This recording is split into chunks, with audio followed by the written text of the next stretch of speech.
Just in brief, so that people would know, the Quranists, Al-Quraniyun, they are a subsect of among many sects in Islam, No. that they have a particular interpretation of Islam. Yes, we have our Quranic interpretation, because we go to the Quran, understand the Quran according to But its language. every other sect goes to the Quran. Yes, but they go to the Quran having their mind their own tradition, and they pick up the verses and understand it, twist its meaning according to their own tradition.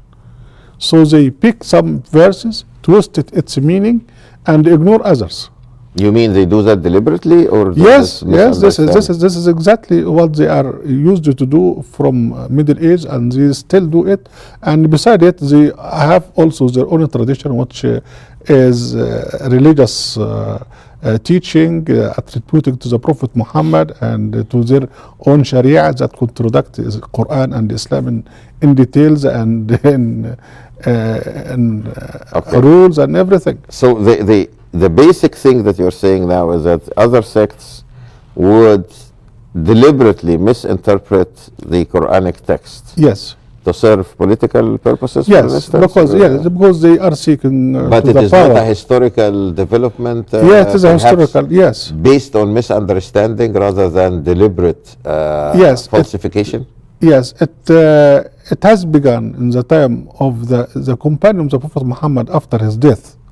They used the name of Islam to conquer and to invade other people's countries and establish their own Arabic empire at that time. And this was against Islam, from 100% against Islam. Because and against So the it rules, was an offensive, yes, according to your against theory. the rules of engagement in Islam. And We will talk about that, yes. in fact, I mean, about the rules of engagement. However, there is only one point, and then I will ask you about the rules of engagement in Islam. You said that Islamic values are almost the same with Western values. I guess a lot of people would be very surprised to hear that, and we, quite frankly, we don't hear that from many Muslim scholars, or the majority of Muslim scholars.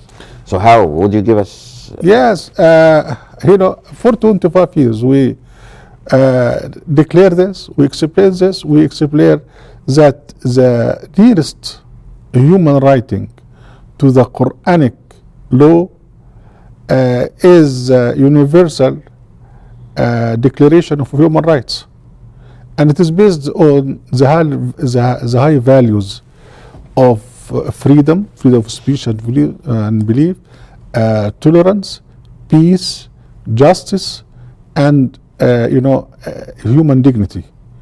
So if freedom of expression, for instance, if I do understand that if you are in a Muslim country right now, let us say you are in Syria or in Algeria, and you express your opinion that you say the Quran, for instance, is not coming from God, which is an anathema to a regular Muslim. Would you, in a Muslim state, as you in an ideal Muslim state, allow that critical studies? Yes. This is mentioned in Quran in hundreds of verses about the opposition inside the Muslim state in the time of the Prophet Muhammad,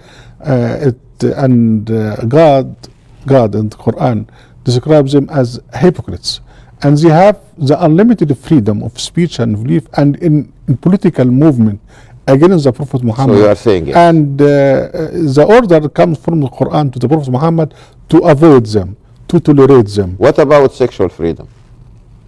I mean, we have seen in Afghanistan, and I think in Iran also, really severe punishment against women in particular, under the name of religion. Yes. Because they have committed an act of Yes. sexual In my website, it is in Arabic and in English. It is a research about the myth of stoning. Stoning, yeah. Stoning the adulteries or the fornicators. That is also the Old Testament, I think. But it is against the Quranic law to steal. Interesting. Yes, yes. And as I said before, their own Sharia contradicts Islam in details, in rules, in objects, in everything. Let's go back to what Muslim groups and Muslim ones react against people who are persecuted him. Quran gives. So we are going to talk right now about a Muslim who is receiving an offensive act against him or her. Yes. Or a group of Muslims receiving or some offensive act against them. Yes. And you want to explain to us how to react to that? Yes. And these are the rules of engagement. In this regard, we are talking briefly about two concepts that shape the moral teaching in Quran. Okay. These two terms are sabr, means patience, and to be against zulm or injustice. So the rules of engagement in Islam are based on two pillars. Yes. Patience. Yes. And prevention of injustice. Yes. Okay. And this is to make peace. The objective is peace. Yes. So I am persecuted one. What could I do against the one who is persecuting me or torturing me? Even torturing you? Yes. According to the Quran, I have some specific choices. To tolerate as long as I can. If I could not tolerate, if I could not bear this torturement, this is exception for me to say to them what they want me to say. If they want me to disbelieve, I said, okay, I disbelieve. But if they want you to act, not to say, yes, you act. Yes, and God forgive me, and this mention Quran. As long as you are, you have to do it. Do it. As long as your heart is filled with belief. Okay. So to rescue yourself, to save your life. The other option, this means the Quran taqiyya. So taqiyya in Quran is just to save your life when you are under from torture or from threat of killing. The third option is to immigrate, as long as you can immigrate. Okay. If you can immigrate and you do not do it, you are sinner in the sight of God. Yes. So this is to tolerate, to forgive, to try to save yourself by saying something that they appease them, or or to immigrate. So this is what peaceful Muslim should do when he is under persecution or under torture.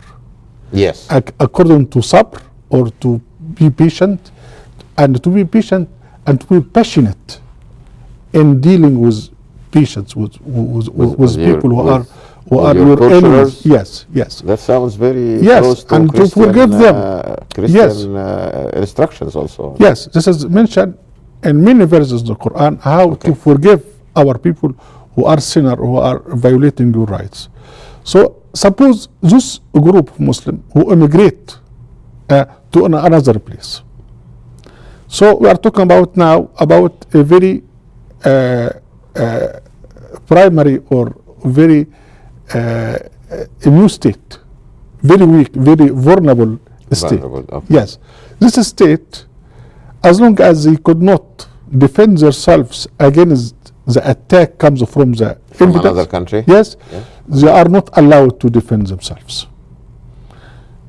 I didn't get this one. So yes, now there is a Muslim country that's being attacked by a different country, whether Muslim or not.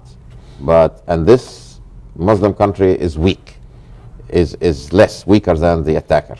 Yeah, they can do anything. They can do anything, but not to engage in fight, because somebody attacks your country, you do not fight back. As long as you could not.